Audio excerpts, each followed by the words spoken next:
Welcome back to News in Focus. Now, on Saturday evening, late, Israeli soldiers raided the Freedom Flotilla ship, the Handala, carrying aid for Gaza in international waters. Handala carried a shipment of critical humanitarian aid for Palestinians in Gaza, including baby formula, diapers, food, and medicine. All cargo was non-military, civilian, and intended for direct distribution to a population facing deliberate starvation and medical collapse under Israel's illegal blockade. Joining me now is the South African representative of the Freedom Flotilla Coalition, Ismail Moola. Ismail, always good to have you on here. Assalamu alaikum wa rahmatullahi wa barakatuh. Wa alaikum salam wa rahmatullahi wa barakatuh. It's always a pleasure to be with you on air. And we know that the circumstances and situations in Palestine, Gaza in particular, is close to the hearts of our people in South Africa. So we are very glad to be here. No, it's an absolute pleasure. Ismail, let's of course start off with the events of Saturday night. And what was quite interesting is that, of course, Huwaida Araf, who was really conversing with Egyptian authorities to try and enter its waters, really fell on deaf ears. And it's quite ironic that you have Israel saying that they entered the seas of Israel illegally. Yeah, so, this is a very common response that we get from both from the Egyptian side and the Zionist regime. As you are aware, this is not our first mission. We've been doing this for a very long time. And in terms of the responses, it is exactly as we have expected. The only difference that we had was the attack on the Conscience, which you remember took place in May. And that was a drone attack that took place 2,000 kilometers away in Malta, which for us was a shock because it's something that we never experienced.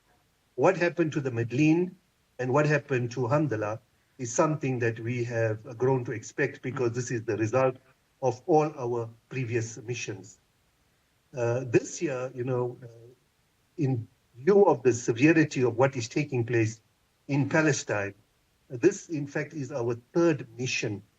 And normally we have only one mission a year. So this is the first time that we have three missions, possible missions in a year. And we're ready for the next one, inshallah.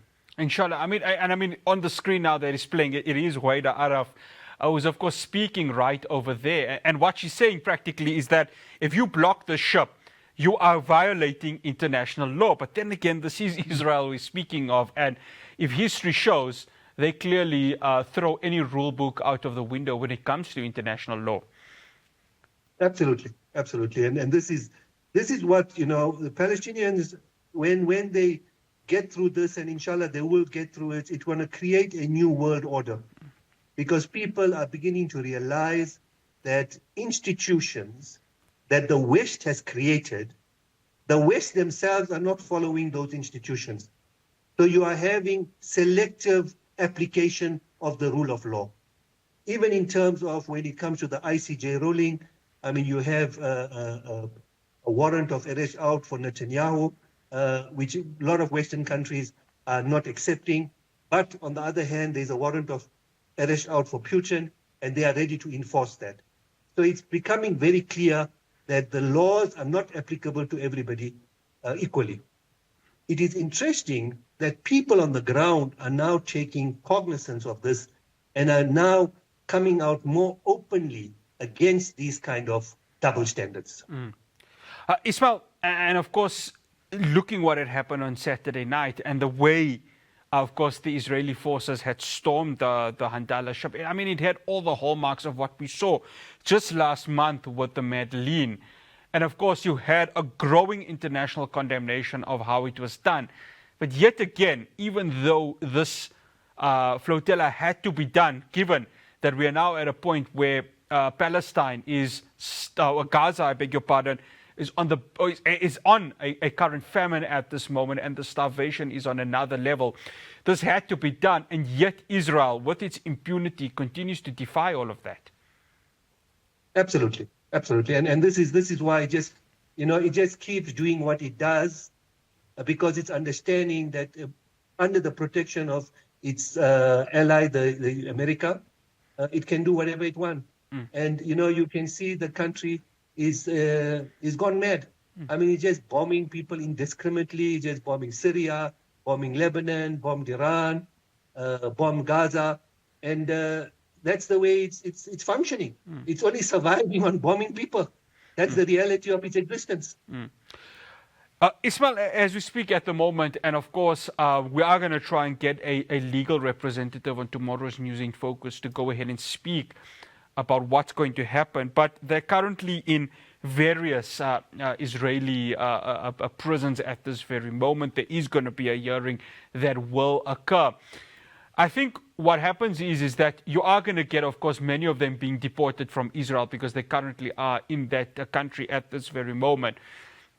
But the concerning part is that, again, you've got humanitarians, and this was a flotilla that had nothing to do with any military equipment that was loaded on there. And yet they are going to be deported in a way which, in many ways, is going to be against Israel, because just like what we saw with the Madeleine, they are going to come out and look like heroes in all of this. Absolutely, absolutely. And, you know, we got to also, again, really give recognition to these heroes that are prepared to sacrifice their lives in view of what is happening in Palestine. And you know, the surprising thing for us is that whenever we are announcing these missions, we are being flooded with people from all over the world who are prepared to sacrifice their lives and come on our boat to assist in breaking the blockade. And in this particular instance with the Handala, we had almost 8 different countries that were represented. And also we had 2 parliamentarians. We had a French parliamentarian, and we had 1 representative of the European parliamentarian. So again, we are finding that there are very strong political activists that are now prepared to come on board and risk their lives in order to put an end to an injustice.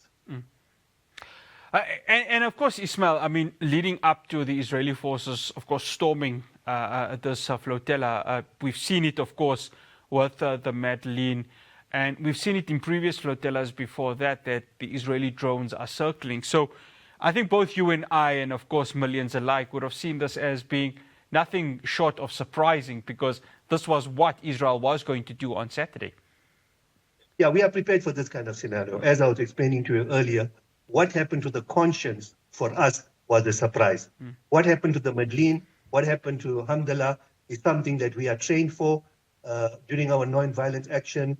And you can see our people the moment, you know, remember, these are special forces that are coming into our boat. And we are just ordinary citizens with no military kind of background. So it's impossible for us to resist. So we just adopt a very non-violent attitude. We have our hands up in the air, and we are subservient. Ismail, one final question. I think the biggest disappointment in all of this is that this care is not being received by the residents of Gaza. Of course, there are airdrops that are happening, and there are few trucks that are entering the border. And of course, this is done with Israel still having a gun on their hands and still bombing the civilians of Gaza at this very moment. But when you look at what the flotilla has done, it really has brought about a renewed hope, isn't it? Even though these supplies have not gotten to the residents of Gaza. You know, the challenge that we face is, at the end of the day, we believe that the blockade is illegal. We believe that we are following an ICJ ruling that says that all aid must be able to get into these people and get to our people as quickly as possible. So we are on the right side of history, and we are not going to stop until and unless the siege is broken. We are ready to keep doing this. And I don't know whether I explained to you this in the previous missions.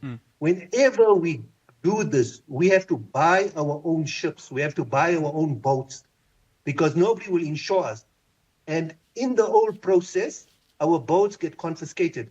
So every time we have to go back to our support base and come up with new boats in order to attempt to break the siege.